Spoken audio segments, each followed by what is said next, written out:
Shalom and welcome to this edition of Revealing the Truth, where we cover the headlines, the heartlines, and biblical truth. I'm your host, Messianic Rabbi Eric Walker.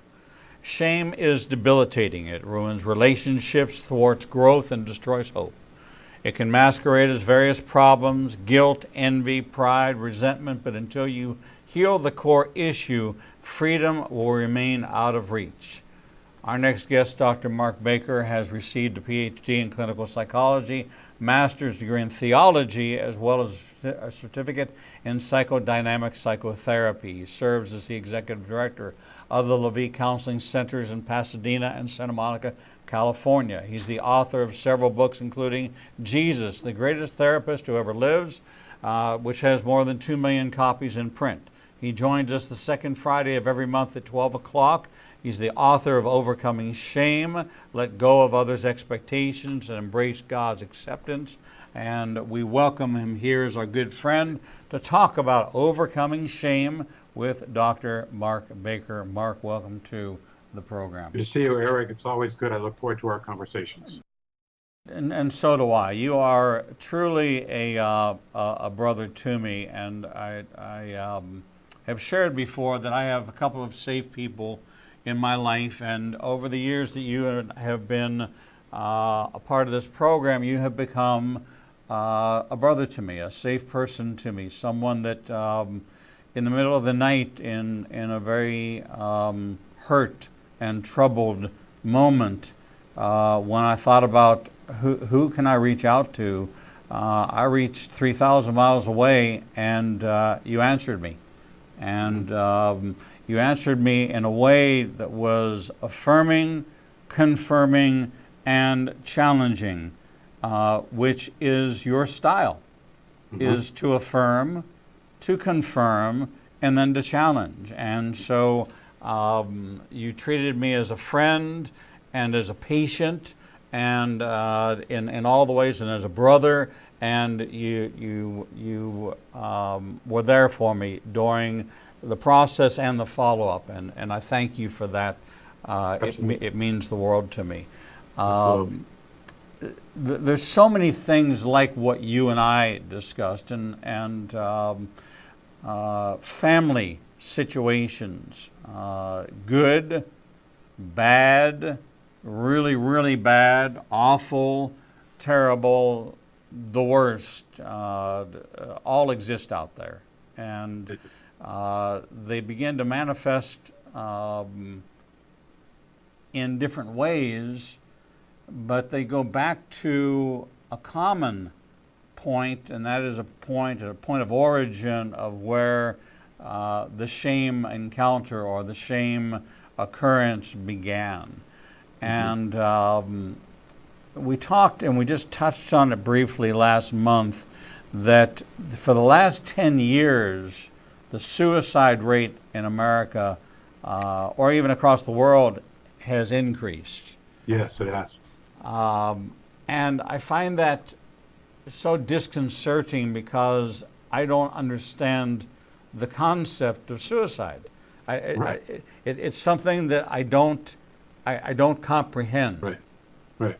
So many of us don't, unless you've been in that state.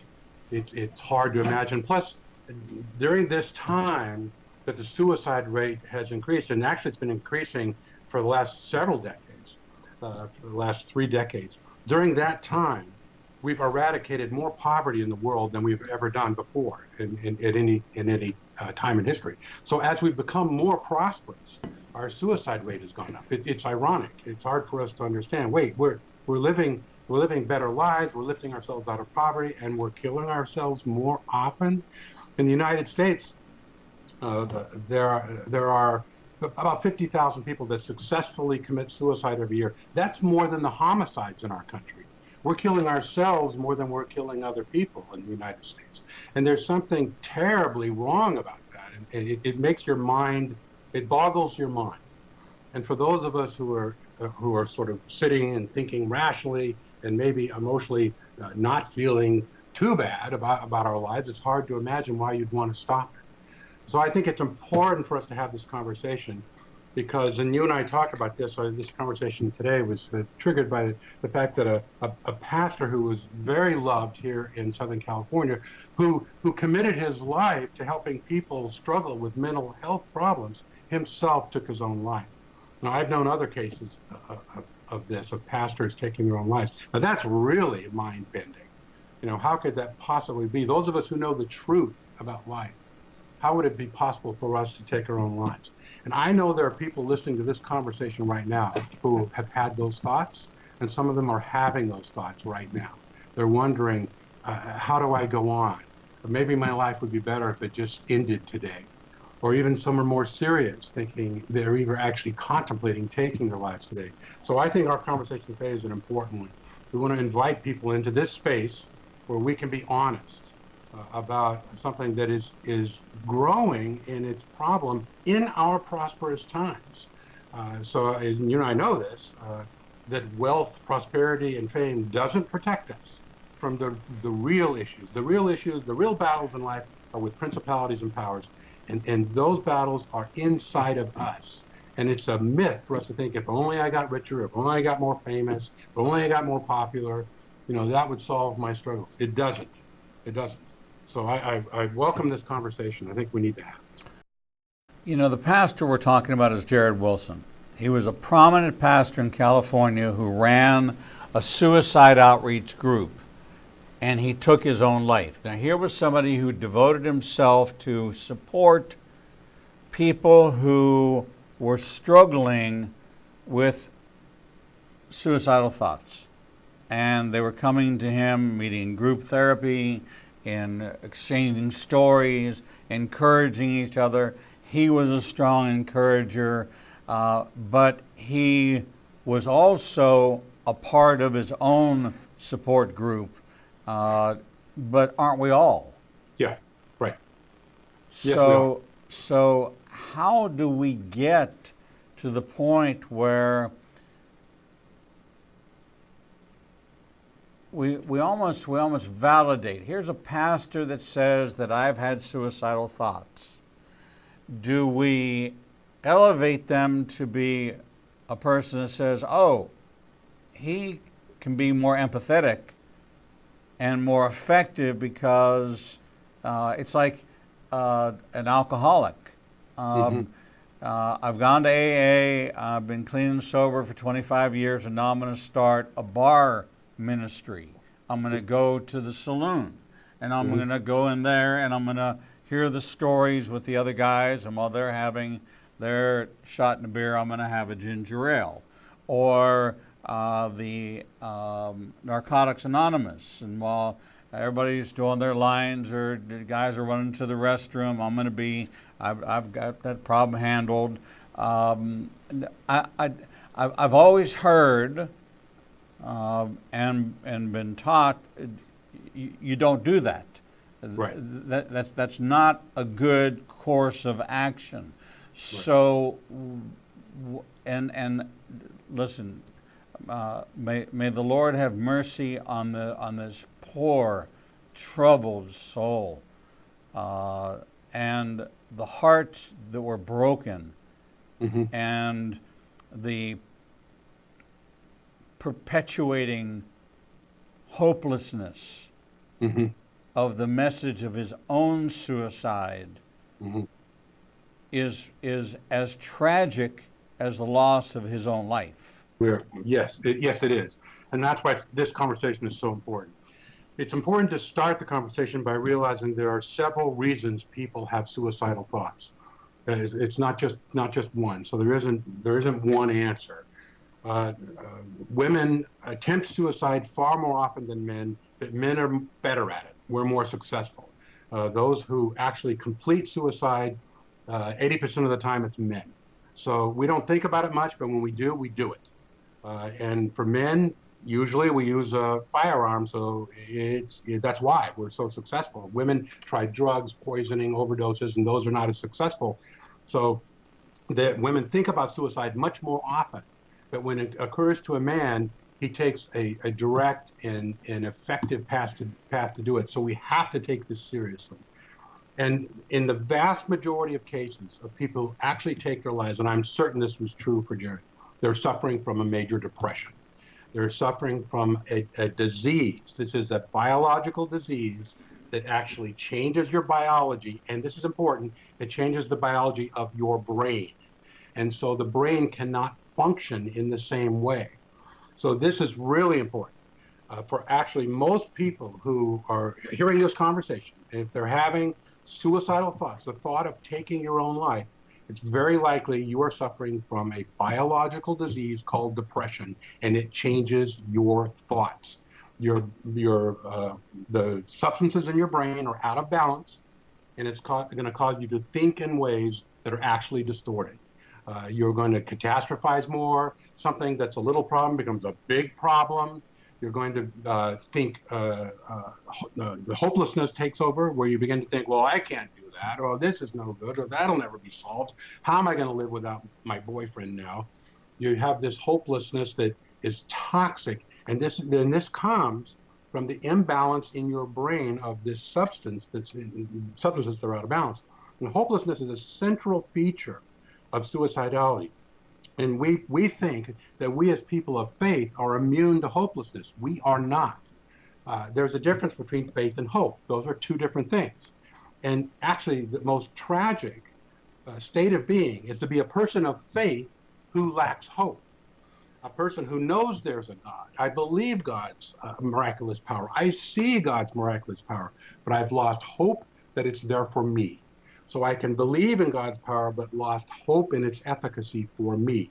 This is the worst version of the dark night of the soul, where we feel God's not only torturing us and pruning us to become better, but actually He's abandoned us in the torture. So those of us who are people of faith, we're vulnerable to a particular depth of hopelessness that people who don't have faith are not subject to, because we know there's a God.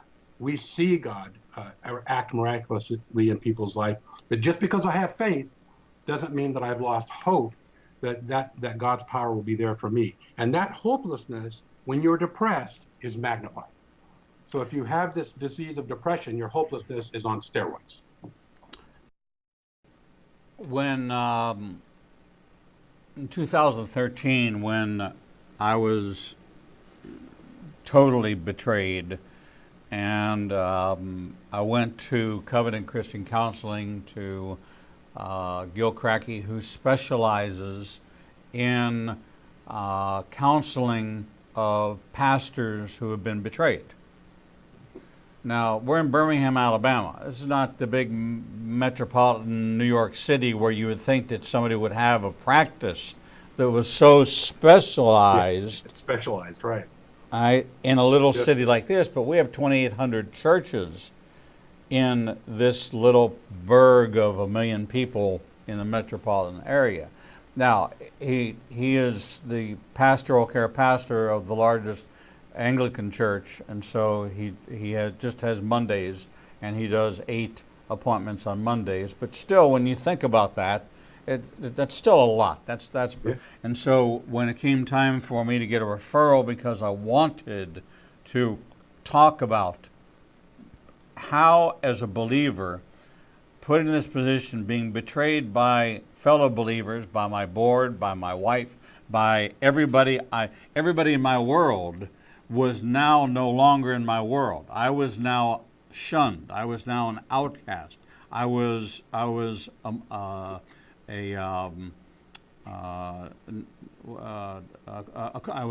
Quaker. I was a Mennonite. I was out. Right. Where I had been an executive on the board, I'm not out. I'm not even. I don't exist. I don't breathe. I'm gone. Out. And it was because of the betrayal that, had the betrayal been revealed, it wasn't that I did anything, it's what they did with what they thought I did.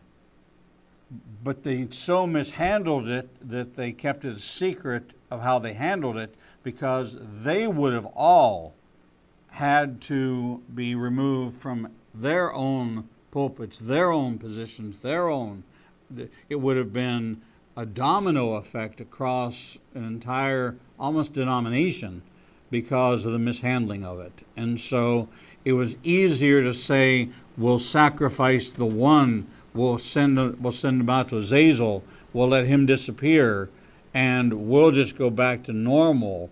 And I was like, okay, biblically, there's got to be a way for me to be able to process this and handle this. So I went to a specialist who did that, and in 5 sessions, because I was so steeped in this, looking for the answer, and that's so the sections that he was going to refer me to. I said, "Oh yeah, I already have that. I got that one highlighted." He said, "Okay, then I want you to go and tonight I want you to read this." "Oh no, I've got that one. That one's already highlighted." And here's my notes about this one. And so after 5 weeks, he finally said to me, he said, "Okay, it's enough already." He said, "You know what to do. You've done it. All right. Now they've given you the finances to take a year off.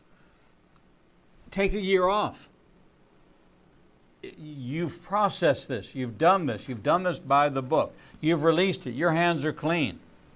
If Mount Vesuvius consumes all of them, all right, you're nowhere near the lighting of the fuse of Mount Vesuvius. You're completely released. You've been set free.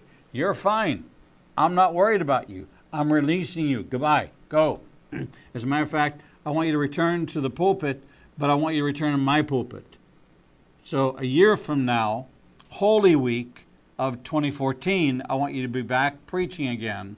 Okay? The mantle has not been taken from you, as they try to convince you that you wouldn't have ever wound up in this position had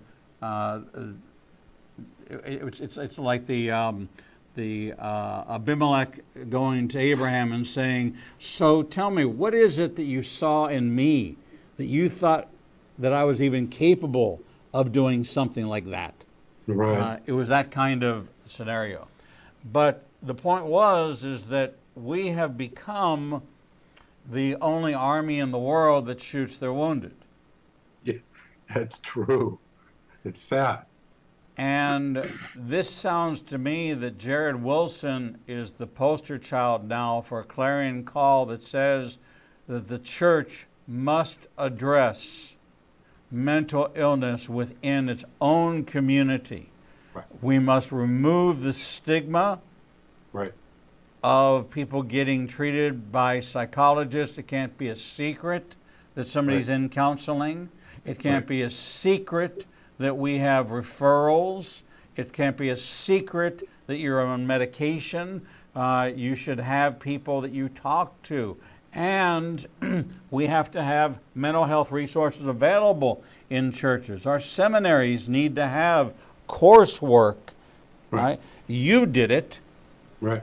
And you did it, and I don't know if I ever even asked you, why did you get a master's in theology, Right. And a PhD in clinical psychology? It's the most needed merger that exists, but you're like the only one I ever knew that did it. Well, because I saw that problem decades ago, when I was a young man. I went into the ministry first, right out of college. I went into a campus ministry, worked with college kids, and the particular church that ordained me to ministry did not require a degree in theology. They required you to understand the Bible, and I had a thorough knowledge of the Bible. I'd read it several times. Had been preaching from it for years, and so they said, "Okay, that's all the qualification we need. We're going to hire you to lead our campus ministry at the University of Kansas, where I had graduated." And so I took over this college ministry, and it was thriving within 2 years. In Kansas, you might think Kansas is a conservative, not Lawrence, Kansas, not the University of Kansas. Right. It's a liberal school, and Christianity there is mocked. So it was a hard ground for us to break, but we stood our ground there. And I'm still very close friends with the people I partnered with in ministry there. But what I saw in those 2 years, particularly among college kids, that's where women attempt suicide the most, is during that age. It's the second leading cause of death. Sadly, from 15 to 25-year-olds, the second leading cause of death is suicide. And how crazy is that when they're excited and they're young, they're all beautiful, they're at university and they're educated. And I saw these, particularly the women, but men too, I saw both, attempting suicide on my watch. And I thought, oh my goodness, how am I going to lead this girl to Christ if she's dead? These kids were coming to me, wanting to hear the good news and attempting to take their lives before they got it. To me, it was in my face. And I remember my grandfather, who was the elder of the little church that I grew up in, with an eighth grade education, having people come over to his house and seek counsel for their lives. And the only book I ever saw him read was the Bible. And I would see these people come over to his house and they'd disappear into his little study and they'd come out wiping their eyes, shaking his hand, saying, "Thank you, Wallace, you've helped me so much." And they'd go on with their lives, these pillars of our community, seeking counsel from this uneducated man other than knowing the Bible. And I remembered that. And I thought, I need to get educated. This isn't the 1920s anymore, like my grandfather was able to do that. So I looked all across the country, and there was one school that was accredited by the American Psychological Association to offer a degree in psychology at a Christian seminary. There was one. It was Fuller Seminary. There was only one in the 80s. And I thought, well, that's it. That's where I'm going to go. And so through actually a series of miracles, I ended up going to Fuller to get what I thought was a much needed blending of understanding what are these troubled emotions that are going on in the lives of people that are keeping them from coming to Christ. And I've learned later, it's those same troubled emotions that's keeping them from living the Christ-like life. I find so often it's not a lack of Bible knowledge or even a lack of faith that produces problems in the way we treat each other and treat ourselves, but it's an ignorance when it comes to our own emotions and our own emotional life, and blocks there that we're unable to get past. So that was my original impetus to go into this field, and I have been doing it ever since. And I too work with pastors who come to me and have for decades, unable to tell their story. They feel this pressure to be actually an idolizable figure in the community, where people need them to be better, to be perfect. It's a way of living vicariously, spiritually through someone else, because I'm aware of my own faults. I need to believe there's someone out there that doesn't have them. And the pastors are in this very awkward position where they can't be honest about their struggles. And I have found over the years courageous men and women who show up in my office, men and women of God who are leading the Christian church all over the country, some of them, sit in my office and with tears confess suicidal ideation. I've had a pillar in the Christian church sit in my office and say, "I'm ashamed to admit this, but when I was driving home, I had the thought of just pulling into the other lane of oncoming traffic. Help me understand this. How could I do that? I have 2 kids at home. Help me understand how I'd even have that thought." And then we do the deep dive into these emotions and depression, how depression changes your thinking. And this is important. Depression not only accentuates hopelessness, but depression accentuates shame. Puts gasoline on this lie that you are unworthy. You are unworthy to be here on the planet. You're unworthy to do your ministry. You're unworthy to be a father, a wife. You're unworthy to be a mother. And depression changes what we believe about ourselves, and we become to believe a lie about ourselves because of this disease of depression. And shame is one of the core aspects of that. What I found is when men and women of God have this disease of depression, which is a real disease that makes you think depressive thoughts, you lose interest in things, you're fatigued, you can't concentrate, every day seems dull, and you lose joy in the things that gave you joy before. This is a real disease. And when you realize you have that and still know God, you then feel utter shame about yourself for having this disease. You don't know it's a disease. You think you're lacking faith. No, it is not an issue of faith. It's an issue of hopelessness. It's an issue of shame, and it's an issue of depression. These can be treated. We can treat these things. And we believed in the lie that, well, it's just because I'm not a good enough Christian. Why would a Christian ever think of taking their own lives? Because they have this disease that needs treatment, and we can treat this disease. Then we feel this shame that makes us feel unworthy to even be here on this planet because we have this disease that we don't understand, that is changing the way we think. So we in the church need to know this. We need to raise our awareness. We need to talk openly about depression. We, as men and women of faith, because the nature of the pastorate is isolating, because others don't want to hear about my faults. They don't want to hear about my struggles. They want to hear about my victories. They're perfectly willing to hear about my struggles if they're over, but they don't want to hear what I'm struggling with now. And where can I go to talk about those things? We have to create space where we can be honest and deal with these emotional struggles of hopelessness and depression and shame, because they will eat away at us until we get to that place where the option of suicide then seems like a real option, because depression distorts your thinking. And one of the reasons people attempt suicide is because they feel so out of control. They feel, I know God. I know God's real. I can't stop these sad feelings. I can't stop this feeling of hopelessness. I can't stop this feeling of worthlessness, which is shame. So then I have to control it. I have to stop this insanity. And the distorted fantasy comes into the mind. Well, how I'll stop it is by stopping my life.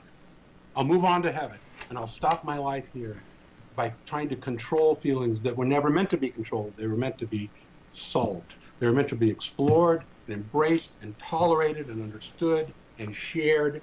And in the sharing of those things, we find healing. We don't get to a perfect place, but we get to a place of healing.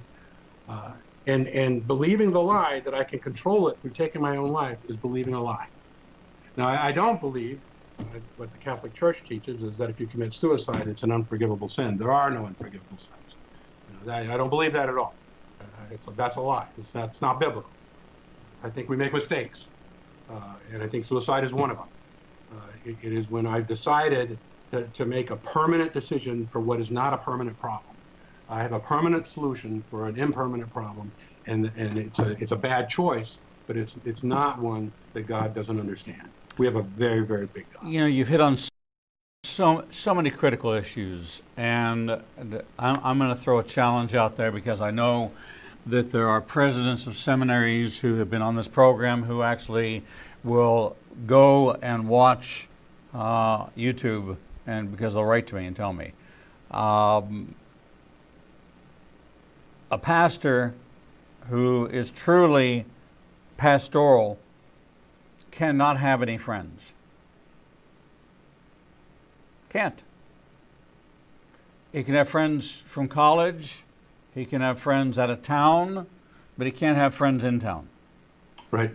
He can't pick up the phone and say, hey, let's go bowling, or let's go have dinner together, okay? Because once I've had a conversation with you where you've told me something, it's now pastoral, it's now privileged, and my relationships change, so I cannot have friends. And that's my mindset, and they don't tell you that in school. They don't tell you that in seminary. You can't have friends, okay? So it's not the same. It's not the same job as your buddy has. He's got all kinds of friends, okay? But friends in ministry are different, okay? There was a point in my life where I thought I had no friends. There was a point in my life when I couldn't have reached out to you, because I didn't understand God's economy and what God was calling what I needed in my life as friends were not guys to go to the movies with or to a ball game with. What I needed was a peer friendship. I needed a Mark Baker, that at 2 o'clock in the morning, when I needed a friend, I couldn't call a guy that I would call my friend, because I would wake him up, his kids up, and he wouldn't even understand what I was talking about. Right. But I could send, in the dark of the night with the only screen, I could send you exactly my most intimate personal thought, reaching out to, in that moment, my best friend. Right. And that's what God provided me. And so once I had this understanding that all over the world, I have people like this. I'm one of the most blessed men in the world. Now, I don't go bowling, and I don't go to the movies, and I don't go to a lot of ball games, but I'm not alone. You're Okay? not alone. I'm not Right. alone. Okay. Number two, this is something that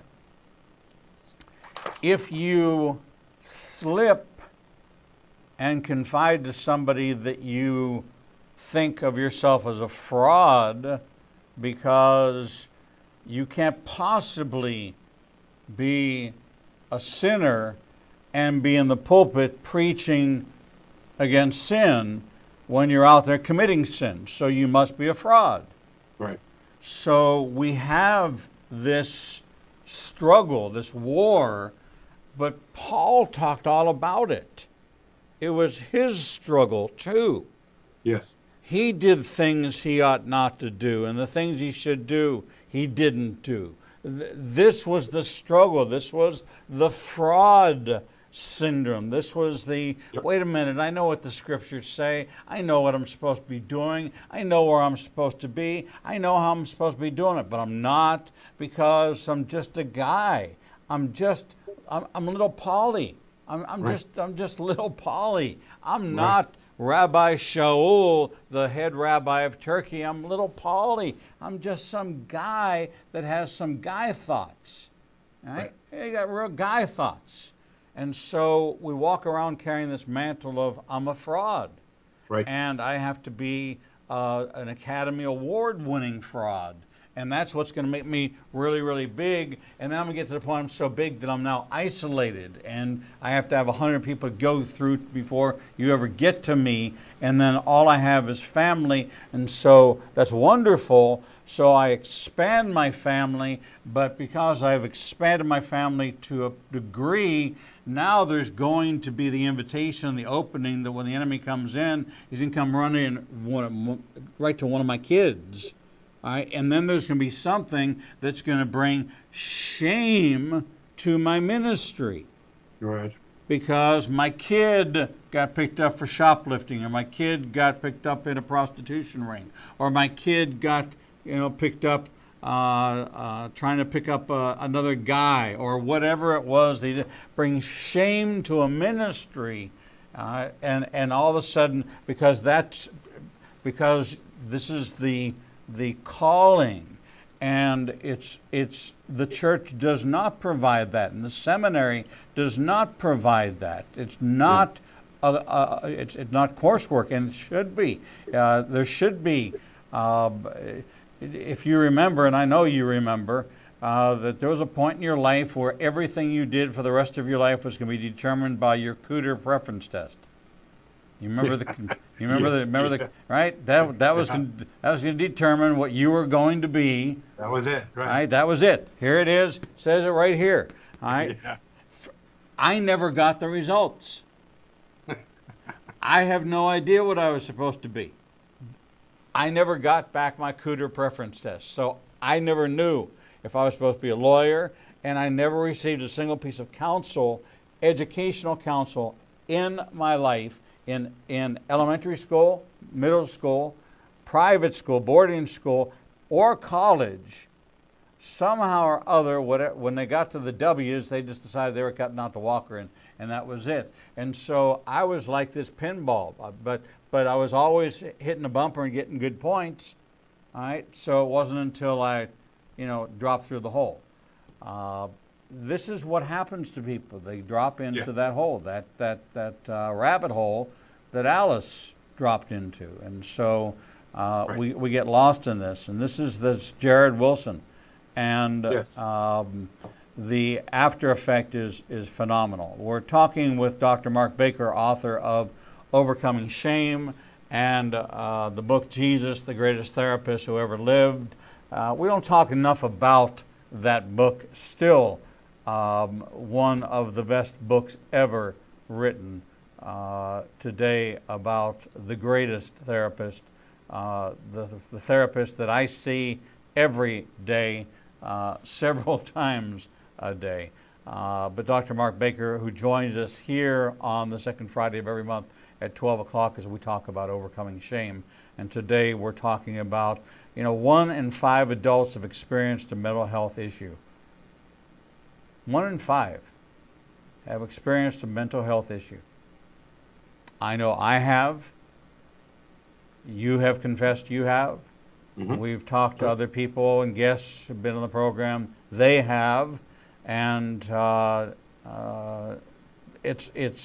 we have demonized something that should be not demonized. It should be brought out in the open because it's a real struggle, and it's something that the church is going to have to step up. Maybe you don't spend $50,000 of your mission budget going to paint houses in Honduras. Maybe you set up $50,000 and you get a young starting out psychologist and put them on staff, and you start out by putting all of your staff through mandatory counseling, and you start right there with everybody who walks in that building as an employee and gets paid to have them go through counseling so that they can help themselves before they get too far down the path, and start there and then make it available to the congregation.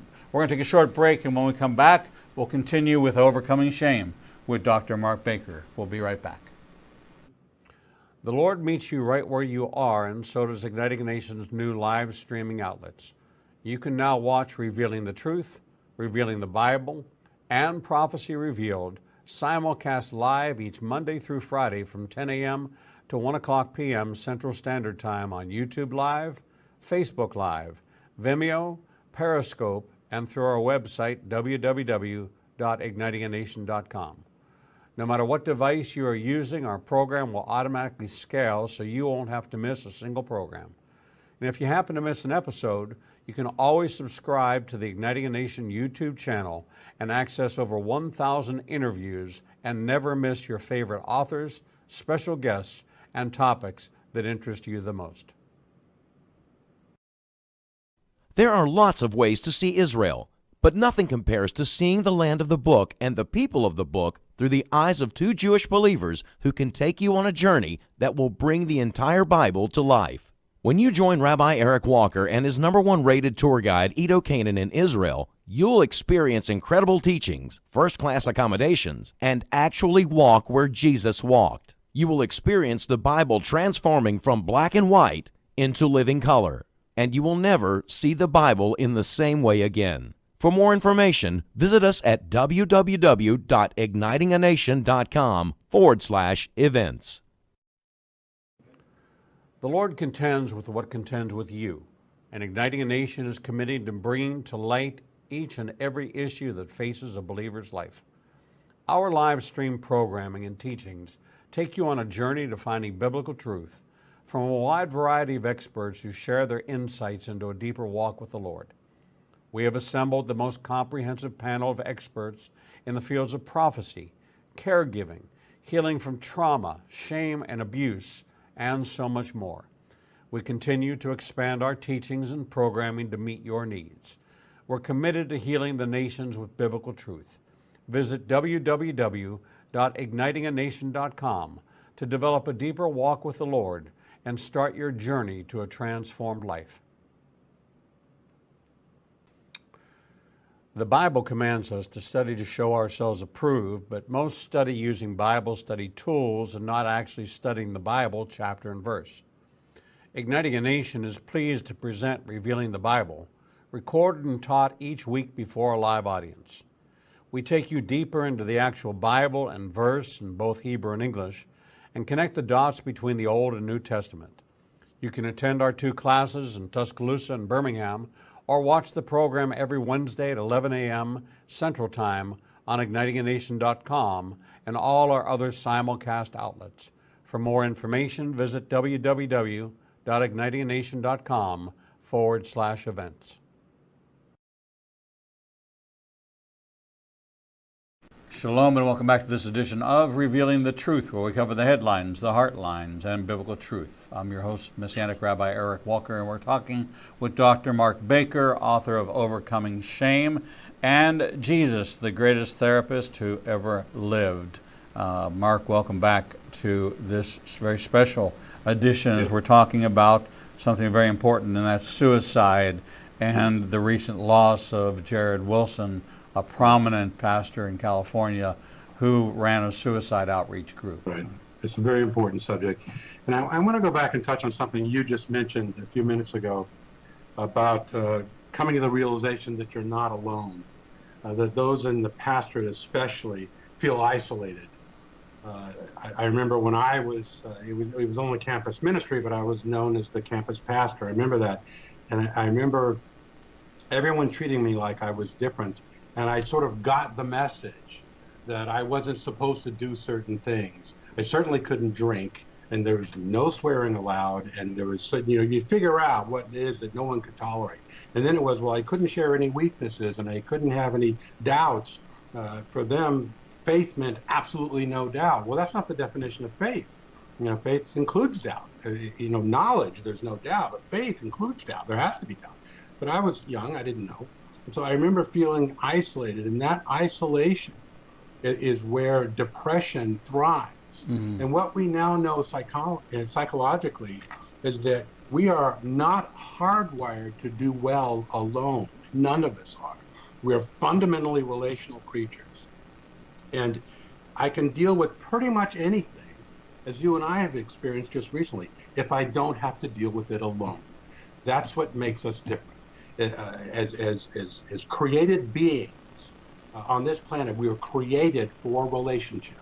And whatever my struggles are in life, I can deal with them better if I'm not alone.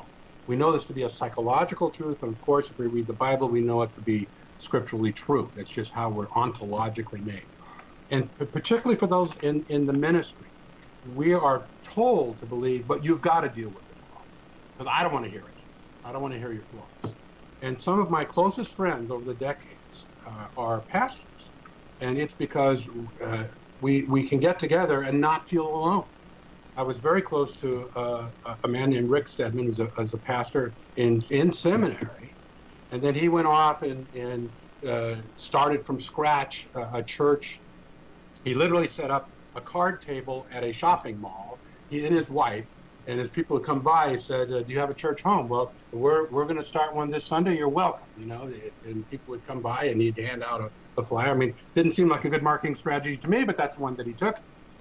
He built a church of 5,000 people up in the Sacramento area with that faith. He stepped out on faith, right? And was consumed by that. And we kind of lost touch because he was just doing this thing up there and I was doing my thing down here. And then he experienced a huge betrayal in his congregation.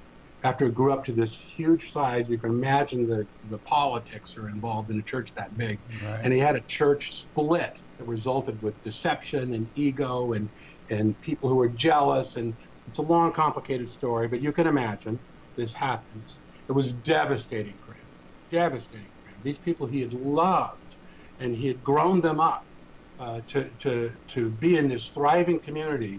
Would literally be so divisive, and 2,000 people split off from his church to create another church led by a young pastor who wanted that. He wanted that, right? And Rick went on, and he was there for years, and now has stepped off into a different ministry. But here's the end of the story: we've reacquainted our need for each other, and now once a month I drive 2.5 hours north, and he drives 2.5 hours south, so that we can have lunch on a Friday together to not be alone, so that I can share with him my struggles. And some of our lunches are more about me talking about my failings and my struggles as they are about him talking about his betrayals and his wounds. And the truth is, we don't really solve a lot of those problems when we're together, but I feel I can be real honest with him and he can be honest with me, right. And we're better men because of it. That God meets us there in that moment. And I learned things afterwards because of that. I found out during my betrayal that I don't know if it's a pillar of psychology. But people get to the point where the more you know about them and about their problems, and the more times you've been involved with them, and the closer you grow in getting to know that their daughter is a lesbian, and another one is a drug addict, and another one is a prostitute, and they have all these problems, and you know all about it, that all of a sudden they get to this realization at some point saying, uh-oh, he now knows all of it. What if he tells somebody? What if he uses that against us? And all of a sudden there becomes, from this incredible closeness to all of a sudden this iceberg wall that forms, and you see a radical change, and you have no idea. As a matter of fact, in this particular situation, I spent the night in a hospital room with this person because the family had another situation. There was nobody to stay with him, so I spent the night there. I drove him home when he got discharged from the hospital, which was way hours and hours away from where I needed to be. And within 2 weeks, this family had so violently turned against me because I now knew everything about them. The fear that I would go public with that information turned them into mortal enemies. This is shame's lie. Shame's lie. If you know the truth about me, you will find me unworthy of whatever my life is, whatever my status is, whatever I say is true about me. Shame tells me, if you really know me now, you will expose me as unworthy of my life. So the thing that shame does most is hide. Shame says, you must hide. You must hide. That's from the garden on. There was no shame in the beginning, and it's when we become self-aware that we needed to cover ourselves, and so these people needed to hide because shame was triggered there. And here's the tragic lie of shame. Shame says you must hide. Oh, you know things about me, so I must hide from you. I must put up a wall from you. The only healing for shame is the courage to be vulnerable and experience grace. The only way those people could ever experience healing for their shame is to have the courage to be vulnerable with you and then experience grace in your presence. That is the only way they can heal it. What they've done is sealed themselves in a debilitating, toxic emotion of shame by cutting you off. Because we're, as I said, fundamentally relational. And we need that exposure to our shame and the experience of grace in it in order to be healed. That's the only way it can be healed. And I think it is tragic, and this is why I think I think we're seeing an increase in suicide over these last decades of prosperous, is because as we've become more prosperous, we've become less religious. Our world and our society, especially in America, we've stopped going to church. People have stopped seeking God. Young people in the ages of 15 to 25 who are committing most of the suicides, if you ask them on a survey, are you religious? Most of them are saying no. They'll say, I'm nothing in particular. And that is the fastest growing religious affiliation in our culture today. That's the reason that we're becoming more suicidal, because we've lost our connection to God as a culture. We're moving away from Him, and we're moving into isolation, and that is toxic for the human soul. And so those people, as a generation, are becoming more suicidal because they're moving away from the truth that no vulnerability and openness to God and others is where strength is, not through isolation and believing, oh, well, God's irrelevant, going to church is irrelevant, oh, I'm spiritual, but I'm not religious, and I don't really need other people or even need a personal God in order to be a good person. And that lie makes me isolate. And I'm more susceptible to depression, to shame, to hopelessness, and to suicidal ideation. So I want to say this. I think this is important. If we as believers have someone in our life that we think are depressed, We find them making statements about hopelessness. They seem to feel excessive guilt. And you're around them and they just seem to be down all the time. They've lost interest in the things that used to be joyful for them. They seem fatigued. They're having concentration difficulties. These are all signs of depression, and you know it when you see it. It's not just sad for a little while, because we're all sad. Right. No, it's prolonged, 2 weeks or longer. 2 weeks or longer, they're in this spot, they can't get out of it, 2 weeks or longer. Then you ask them the question. You're not going to put the thought in their mind, and the question is, have you ever thought of hurting yourself? Ask them that question. You will not be giving them the idea. You know, if they haven't thought of it, they go, oh my gosh, no, are you kidding? I love myself too much to ever do that. I've never think of that. Or you're going to get, yeah, you know what, I have had that thought. Then you've opened up a vulnerable conversation where you have the opportunity to offer grace to that person. This is an opportunity for healing of the shame that comes with those thoughts.